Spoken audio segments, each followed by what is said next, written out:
आज बात कर रहे हैं प्रेगनेंसी के वीक 8 के बारे में। प्रेगनेंसी के 8वें हफ्ते में बच्चे के क्या डेवलपमेंट होते हैं, माँ की बॉडी में क्या क्या चेंजेस होते हैं, उनके बारे में इस वीडियो में आज हम बात करने वाले हैं। चलिए वीडियो स्टार्ट करते हैं। मेरा नाम है दीक्षा और आप मुझे देख रहे हैं प्रेगनेंसी केयर इंडिया पर। Now let's get started. सबसे पहले बात आती है कि जो 8वां हफ्ता होता है वो कौन से मंथ का होता है। ऑल्दो इसका कोई स्टैंडर्ड मार्किंग्स नहीं है कि किस मंथ में कौन से कितने वीक्स होते हैं, बट जो मोस्ट कॉमन है दैट इज कि आपका जो 8वां हफ्ता है वो सेकेंड मंथ का लास्ट वीक माना जाता है। इस वीक पे आपका जो डॉक्टर्स हैं आपको यूरिन टेस्ट और ब्लड टेस्ट के लिए बोलेंगे और हो सकता है कि आपके वो टेस्ट ऑलरेडी पॉजिटिव आ भी चुके हों। अगर आपका 7th वीक पे घर में टेस्ट करने पे पॉजिटिव नहीं आया था तो 6 वीक पे नहीं आया था तो 8th वीक पे जहाँ तक है आ ही जाएगा। और मोस्ट ऑफ द केसेस में 8th वीक पे एक्चुअली सोनोग्राफी भी हो चुकी होती है 7th to 8th वीक पे। कभी कभार कुछ प्रेगनेंसी में क्या होता है कि जब आप सोनोग्राफी के लिए जाते हैं 7th वीक पे तो बच्चे की हार्ट बीट नहीं सुनाई देती है। उस केसेस में डॉक्टर जो है वो 1-2 हफ्ते का और इंतज़ार करने के लिए बोलते हैं और 8वें हफ्ते तक आते आते बच्चे की हार्ट बीट जो है वो डेफिनेटली आपको सुनाई दे जाती है। बच्चे के डेवलपमेंट की बात करें तो यहाँ पे बच्चे के जो है वो फिंगर्स के छोटे छोटे बड्स जो है वो निकल आते हैं धीरे धीरे, जो कि आगे चल के बच्चे की पूरी एल्बोज, आर्म और फिंगर्स बनेंगे।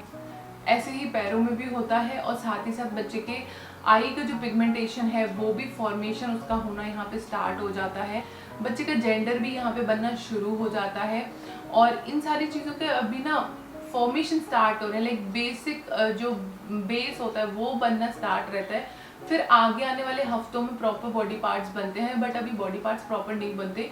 फिंगर्स के लिए जैसे छोटी छोटी बर्ड्स बन जाती हैं। इवन दो इस समय पे बच्चे के इंटरनल ऑर्गन्स भी बनना स्टार्ट हो जाता है और उनका मतलब फॉर्मेशन जो है वो इस समय पे शुरू हो जाता है। इस समय में बेबी का जो साइज होता है वो रेस्पबेरी के बराबर होता है और उसकी जो लंबाई है वो 1/2 इंच के इक्वल होती है। अब बात करें कि मॉम्स की बॉडी में क्या क्या चेंजेस जो है वो देखने के लिए मिलते हैं, तो यहाँ पे आपको मॉर्निंग सिकनेस जो है वो देखने को मिलेगी डेफिनेटली, क्योंकि यहाँ पे HCG हार्मोन जो है वो ऑलरेडी काफ़ी ज़्यादा बढ़ जाता है और ये सिर्फ मॉर्निंग में ही नहीं होती है, थ्रू आउट द डे चल सकती है। आपको खाने की चीज़ों में से स्मेल आ सकती है, आपको पानी में से भी स्मेल आ सकती है और हो सकता है कि आपको इंटायरली इस तरीके का कोई भी प्रॉब्लम देखने को भी ना मिले। बट काफ़ी सारी लेडीज़ को मॉर्निंग सिकनेस का प्रॉब्लम जो है वो 7th वीक के बाद से जो है वो देखने को मिलता है। साथ ही साथ आपको बहुत ज़्यादा फटीग महसूस होगा, बहुत ज़्यादा थकान महसूस होगी। आपको बहुत जल्दी जो है थोड़ा सा काम करने के बाद में आपको लगेगा कि अभी मुझे रेस्ट करना है, ज़्यादा देर मैं काम नहीं कर पा रही हूँ। तो आपको अपनी बॉडी के अकॉर्डिंगली सुनना है। आपको जब लगता है कि अब आपको रेस्ट की ज़रूरत है तो अब आपको रेस्ट करना चाहिए। ज़बरदस्ती काम करने की ज़रूरत नहीं है, बीच बीच में थोड़ा सा ब्रेक लेते रहिए।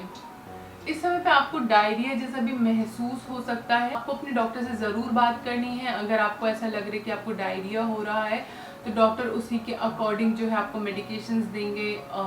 कितनी इंटेंसिटी क्या है, आपको कितना प्रॉब्लम हो रहा है, उसके अकॉर्डिंग अपने घर पे ही कुछ भी चीज़ों का भी आपको होम रेमेडीज़ नहीं करना चाहिए, because it is a very crucial time और बहुत ही ज़्यादा सेंसिटिव भी होता है ये पहला 3 महीना।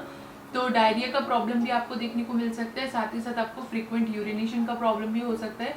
बार बार आपको वॉशरूम जाने की अर्ज आएगी, लेकिन जब भी आपको टॉयलेट जाने का अर्ज होती है तो उसको होल्ड नहीं करना चाहिए, आपको उसको रोकना नहीं चाहिए, आपको जाना चाहिए जब भी आपको अर्ज होती है।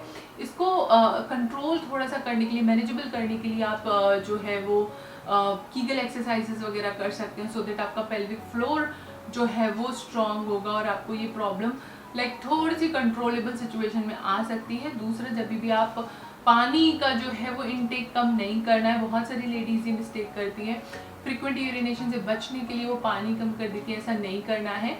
आपके बच्चे को पानी की बहुत ज़्यादा ज़रूरत है, आपकी बॉडी को पानी की बहुत ज़्यादा ज़रूरत है, तो पानी पीते रहिए। शाम के 4-5 बजे से पहले आपने अच्छे से 2-2.5 लीटर तो मिनिमम पानी पी ही लेना है।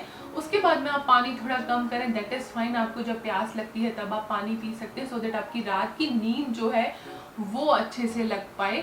लेकिन आपको शाम को 4-5 बजे से पहले 2-2.5 लीटर पानी ज़रूर पीना है। 8 वीक की प्रेगनेंसी में आपको बाहर से बिल्कुल भी नहीं लगेगा कि आप प्रेग्नेंट हैं। अभी बेली बम्प इतना बिल्कुल भी शो नहीं करता।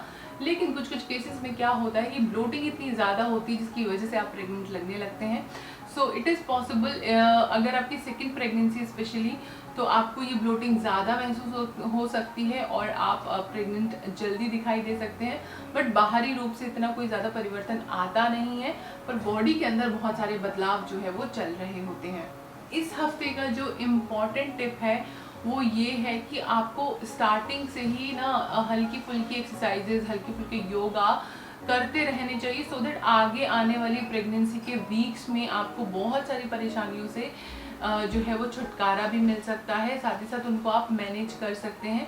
आगे चल के अगर आप स्टार्टिंग में ही बहुत ही ज़्यादा सेडेंट्री लाइफस्टाइल जीते हैं, बहुत ज़्यादा लेथार्जिक रहते हैं, तो आगे चल के आपको बैक पेन, पेल्विक पेन और बहुत सारी अलग अलग तमाम परेशानियां जो है वो देखने को मिल सकती हैं। जिसे मैं अपने एक्सपीरियंस शेयर करती हूँ। जब मेरी फर्स्ट प्रेगनेंसी थी, at that time I was very active. I use to do yoga. मैं योगा करती थी घर पे और वॉक भी करके आती थी सुबह एंड शाम, और शाम को कभी एक भी दिन ऐसा नहीं जाता था कि डिनर करने के बाद में मैं वॉक पे ना जाऊं।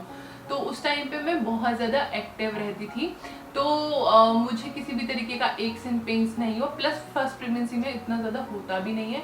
बट सेकेंड प्रेगनेंसी में क्या हुआ कि मेरे को स्टार्टिंग से काफ़ी ज़्यादा प्रॉब्लम रहने लगी, वीकनेस बहुत ज़्यादा रहने लगी, जिसकी वजह से ना तो मेरा पॉसिबल था वॉक करने जाना, ना ही एक्सरसाइजेज में कर पा रही थी, because of several other factor. जो मैं थोड़ी बहुत एक्टिव रही हूँ वो इसीलिए कि मेरा ऑलरेडी एक 5 साल की बेटी है, जिसकी वजह से काफ़ी इधर उधर काम रहता ही है। जो नॉर्मल अपने काम रहते हैं वो मैंने सारे ही किए हैं, like cooking, cleaning, everything. But other than that मैं बहुत ज़्यादा एक्टिव नहीं रही हूँ। और क्योंकि ये मेरी सेकेंड प्रेगनेंसी भी है, जिसकी वजह से मुझे काफ़ी ज़्यादा जो है back pain, pelvic pain, body में जगह जगह सोरनेस, ये सारी प्रॉब्लम्स रही हैं। बट अगर पॉसिबल है तो कोशिश करिए कि हल्की फुल्की एक्सरसाइजेस करने से क्या होगा कि आप इन पेन्स को ना मैनेज कर पाएंगे। आपको बहुत एक्सट्रीम डिस्कम्फर्ट नहीं होगा। ऐसा नहीं होगा कि इन पेन्स की वजह से आपको नींद नहीं आ रही आगे चल के। तो स्टार्टिंग से ही अगर आप आगे से ही जो है वो एक्सरसाइजेस करेंगे तो बाद में जो है एक्सरसाइजेस करना डिफिकल्ट नहीं होता। आप लाइट एक्सरसाइजेस करिए, स्पेशली पेल्विक एरिया की जो एक्सरसाइजेस हैं वो ज़रूर करनी है, बैक की एक्सरसाइजेज ज़रूर करनी है। और हमेशा अपनी बॉडी का सुनना है। अगर आपकी बॉडी डिस्कम्फर्ट फील कर रही हो एक्सरसाइज करने में, या ये किसी भी तरीके से आपको पेनफुल लग रही है, तो फिर वो एक्सरसाइज नहीं करना चाहिए। अपने एक बार प्लीज़ हेल्थ प्रोवाइडर से ज़रूर इस बारे में डिस्कस करिए, सो दैट आप एक सही गाइडेंस के थ्रू आपकी प्रेगनेंसी के अकॉर्डिंग जो इम्पॉर्टेंट चीज़ें हैं उनको ध्यान रखते हुए आप ये एक्सरसाइजेस को स्ट्रक्चर बना सकते हैं। आई होप कि आपको ये वीडियो पसंद आया होगा। अगर आपको ये वीडियो अच्छा लगा है तो इस वीडियो को लाइक करें, शेयर करें और प्रेगनेंसी के इंडिया को सब्सक्राइब करें।